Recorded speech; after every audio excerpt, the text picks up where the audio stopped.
Hi, welcome to a video for Combat Monsters, the latest game by Rubicon. We're going to show you what the game is about and give you a very quick introduction. So if you don't know anything about the game, it's basically a mix between Magic the Gathering and chess. So you can see here I've been dealt my 5 cards along the bottom of the screen, and I use these to defeat the enemy, and this would be the enemy. So you can tell he's got a red highlight around him. Red means evil, obviously. And this guy is my hero. So to win the game I need to kill him, and to lose the game I need to lose the guy at the bottom. It's that easy. And I've got these cards down here to help me. So think of these heroes as the kings in chess. So they are your most powerful units usually, but also they're the most vulnerable.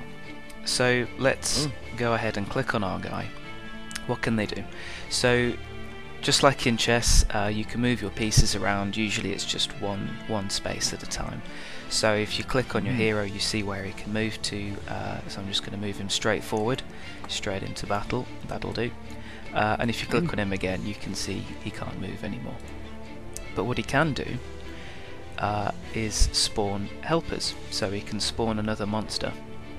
So you can see down here we've got another monster card, Avalanche, and if I click on him and drag him towards the board, you can see that I can spawn him anywhere around my hero.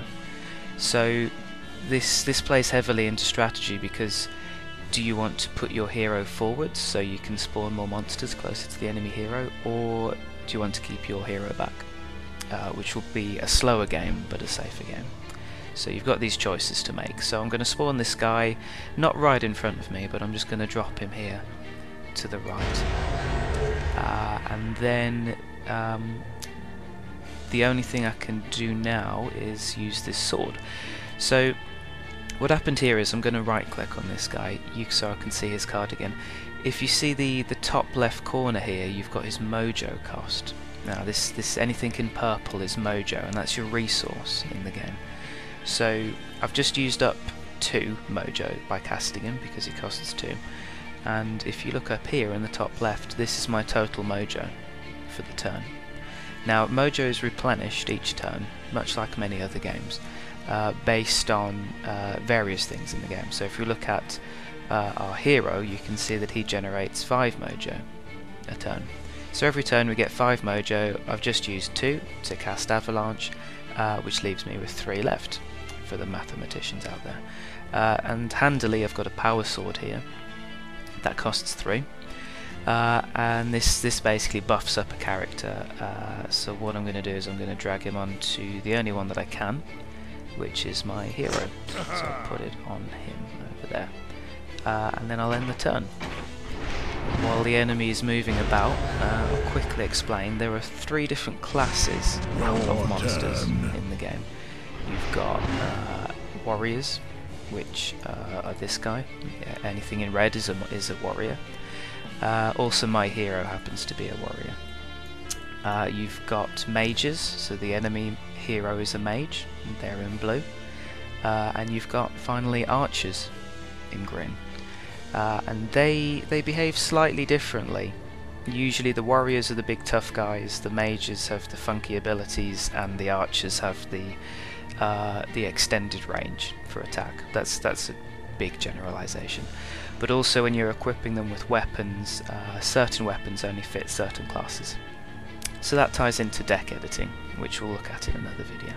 So the enemy spawned a Minotaur over here, and you might have noticed these little stats here. So we've got 3 power.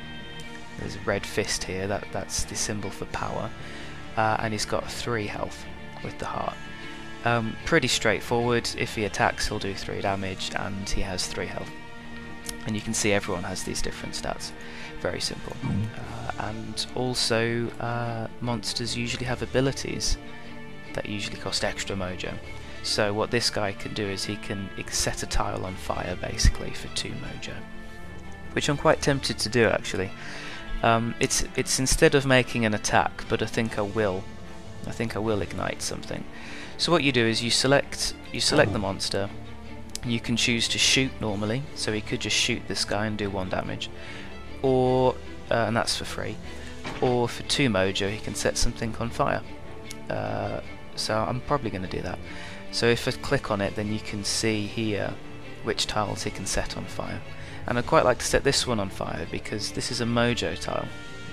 What mojo tiles do are any monster or hero who is stood on a mojo tile will generate an extra mojo per turn for that character. So I don't want him doing that, basically. Okay, so that's done. And I think I'll play defensively with this guy. I like setting things on fire, so I'm going to move him back. And I'll move my hero up a space, because that's what he's going to do.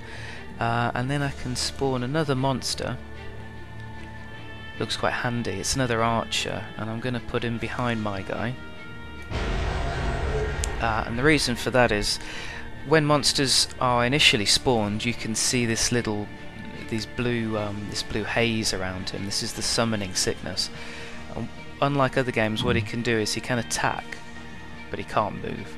So I couldn't move him now, but I can attack this guy, so I'm going to do that. And bring him down a little bit. Okay, that's that done. Happy with that. I'll end the turn with the button down here. See what the enemy does. So he's moving around the fire, and you'll notice he moved twice. Now, what warriors can do is, after their first movement, they can choose to move again instead of making an attack. And since he couldn't attack anyone, he chose to do that.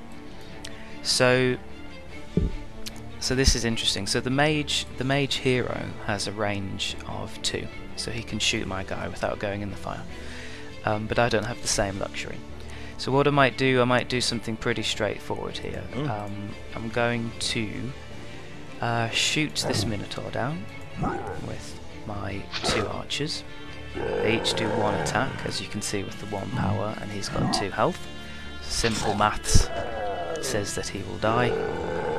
And then with my 5 mojo, I'm going to cast a rune.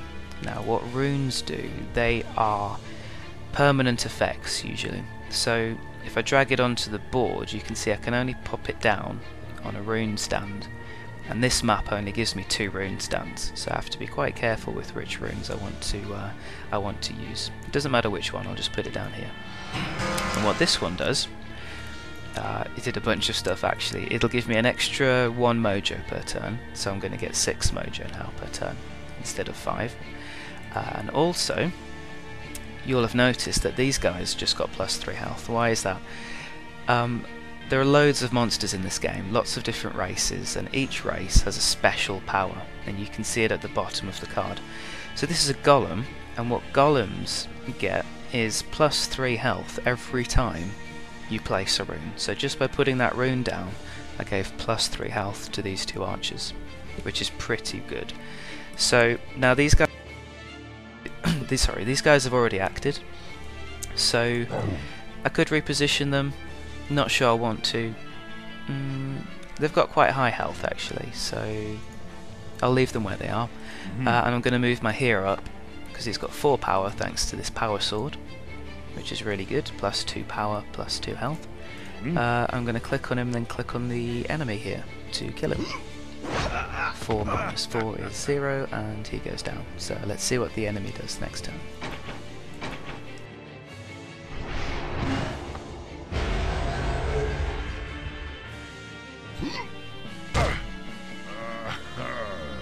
So he spawned another mage on a mojo tile again. He's got 2 health, so my archers can bring him down quite easily. I don't see why I shouldn't do that, so let's give him a good shooting.